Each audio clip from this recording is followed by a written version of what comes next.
Episode 90, September the 27th, 1915. Loos. The enemy attacks. We were in a tight corner. By John Easton. Read by Tom Ashworth. The author, who in episode 89 told a haunting story of the German attack at Loos on September the 27th, here continues his narrative of the fateful hours. He writes in the third person, giving himself the pseudonym Broadchalk, and tells of as thrilling adventures as were ever penned by a survivor of the Great War and one of its most disastrous battles. His battalion was the 12th Royal Fusiliers, brigaded with the 9th Royal Sussex, the 7th Northants and the 13th Middlesex, forming the 73rd Brigade, 24th Division, all of which units are referred to in his narrative.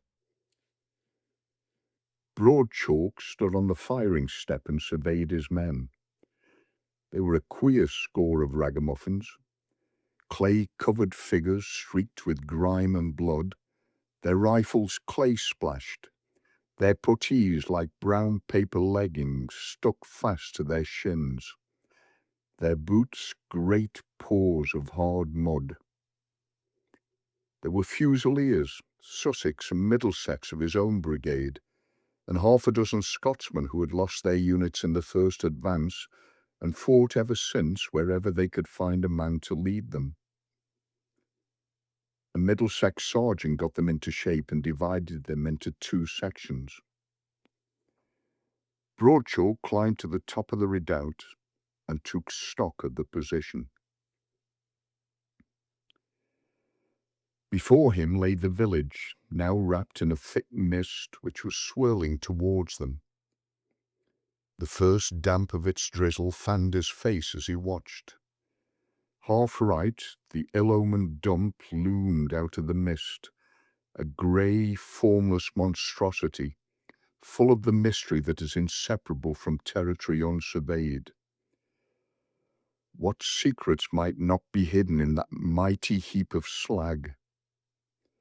Rumour mentioned a tunnel and a shaft, by means of which the German gunners had fixed up observation posts before the battle with impunity, by means of which German infantry, having lured the British into a false sense of acquired possession, attacked and bombed them from the rear. Now it lay with all its mystery unsolved, apparently in German hands again. Where was that line of trenches that had been dug for them on the right?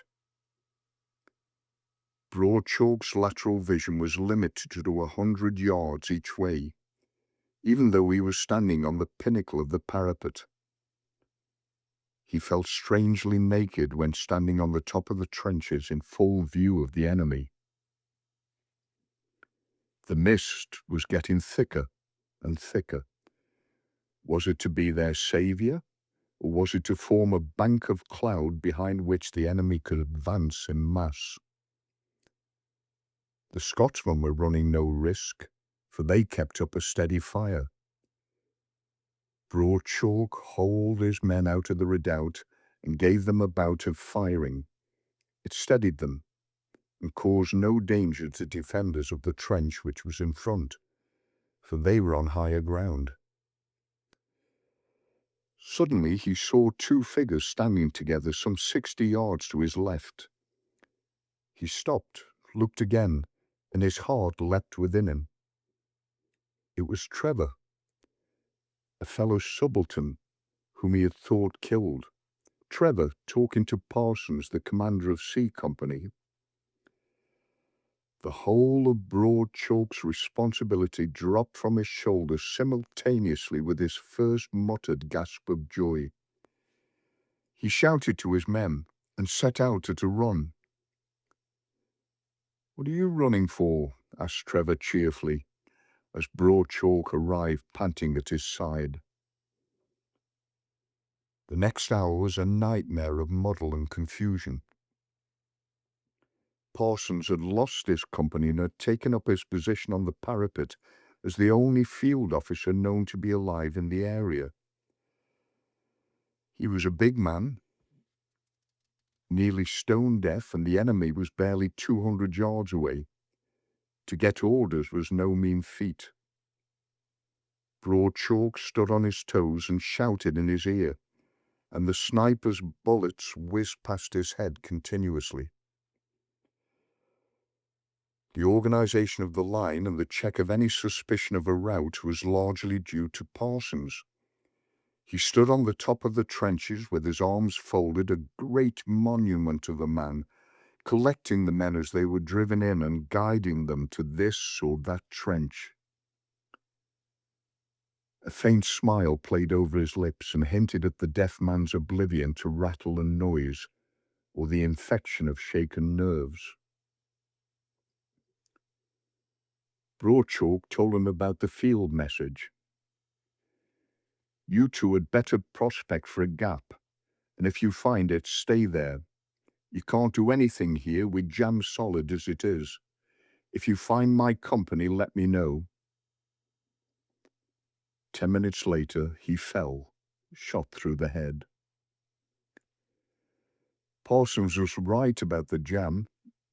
It was even worse up on the left than opposite the dump. For hours, Trevor and Broadchalk wandered in that hopeless maze of trenches, soaked by the drizzle, cold, hungry, thirsty, and tired. Above all, unwanted. Once there was an attack. They lined the top of a redoubt and fired at the faint outlines that emerged from the mist, stumbled and came no further. Once they were gassed in a communication trench and stood waiting in semi-yellow fog, striving to peer through the clouded mica windows of their helmets, ready to jump out and rush at any enemy that might appear in its wake. Once, in a rush forward through shrapnel and machine gun fire, for they had abandoned groping in that maze of trench and moved in the open, Broadchalk felt a terrible blow on the left shoulder and was knocked clean backwards off his feet. "They've got me this time," he said to Trevor, who was standing over him. "Where?" "In the arm. I can't move it." They dragged him to his feet and Trevor took out his knife. "What are you going to do?" "Cut the sleeve off and tie you up," said Trevor. It's not bleeding," answered Broadchalk. "Leave it alone for a bit." He staggered forward with his arm hanging limp by his side. "Must have been a ricochet got me on the shoulder strap." A couple of men fell. A bullet crashed into Trevor's field glasses, smashed one half, and penetrated his breeches without breaking his skin. The force of the blow winded him. Once they found themselves in the open at the left-hand corner of the dump, the mist swirling about their heads. "How in the hell did we get here?" grunted Trevor. "There must be a gap somewhere," cried Broadchalk excitedly, "and we have walked through it." "Then we'd better get back and fill it up," said Trevor. A young Scotch subaltern with half a dozen men at his heels suddenly appeared at their side. "I can't stand it any more," he shouted hysterically. "I'm going to have a smack at them. Come on, boys." He dashed forward and was swallowed up by the fog. "There's a brave man anyway," said Trevor. "But what good can he do?" They fell back in an attempt to find the gap in the line through which they had passed, but with no success. The trenches were as densely held as ever. "You fellows will get your heads knocked off if you aren't careful," grumbled a voice. It came from a Sussex company commander, who with a dozen men was occupying a communication trench leading into the thickly manned front line. For an hour or more they sat and talked to him. At his side there lay a subaltern whose nerve had gone. Broadchalk looked at him anxiously, almost fascinated by him. "Don't take any notice," whispered the captain. "He'll buck up in a minute. He had a bad time on the dump." The sight of those broken nerves brought back both to Trevor and Broadchalk a realization of their own physical condition. While they had been on the move, they had no time to think of themselves. There'd been too much to do, too much to watch, and the tension of being shelled, gassed and attacked. Also their quest to find that strip of trench dug for them on the right loomed largely in their minds. Now they find inactivity, helplessness, despair.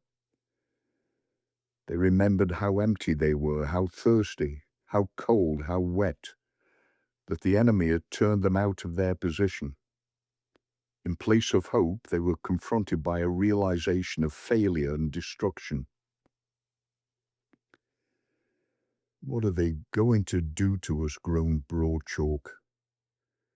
The idea that a battalion can be decimated and yet survive to fight again did not enter his mind. "What will they do to us?" he repeated.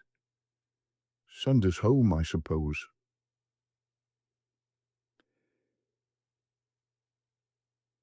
His arm ached.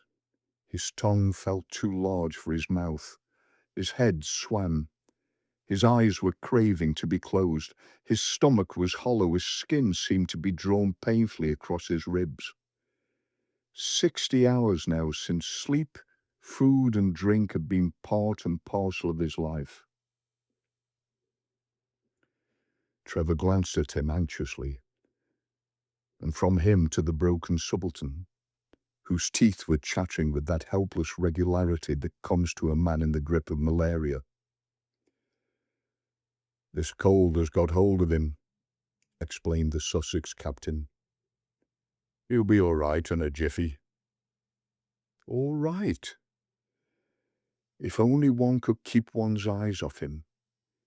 Fall to sleep now and forget him. "Reinforcements wanted on the right." The message was shouted along the line. The captain rose to his feet. "Come along, Sussex," he said, and pushed his way along the trench. "I suppose you fellows are coming too," he called over his shoulder as he disappeared behind a traverse. Broadchalk and Trevor looked at one another in hesitation. An hour earlier they would have been on the parapet and running for the promised trenches. Now it seemed different, with the chatter of those teeth rattling in their ears.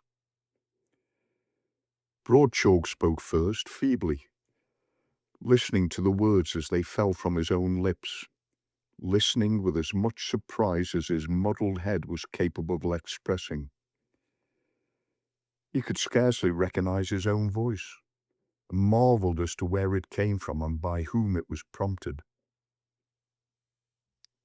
"That's only for the Sussex," he said huskily.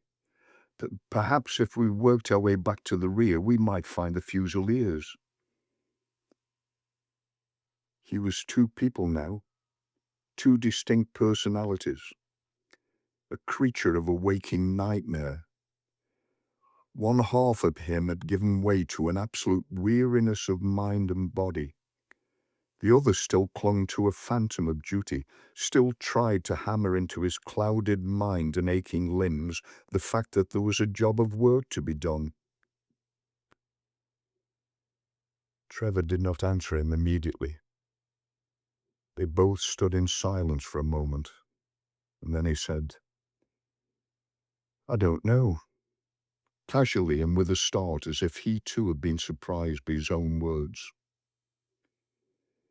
They gazed at one another in misery, pulled themselves together simultaneously, gathered their men, and followed on the heels of the Sussex captain.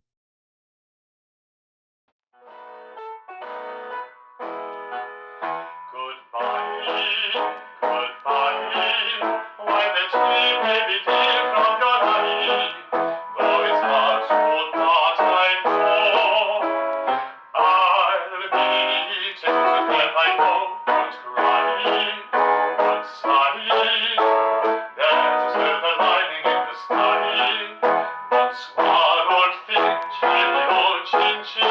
toodle-oo, goodbye. Brother Bert, he went away to do his bit the other day. With a smile on his lips and his lieutenant bits upon his shoulder, bright and gay.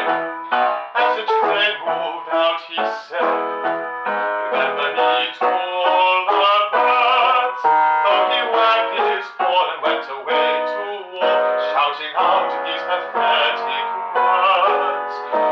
Goodbye, goodbye, when the tear may begin from your eye. Oh, it's hard to part, I know. I'll be tickled to death, I go.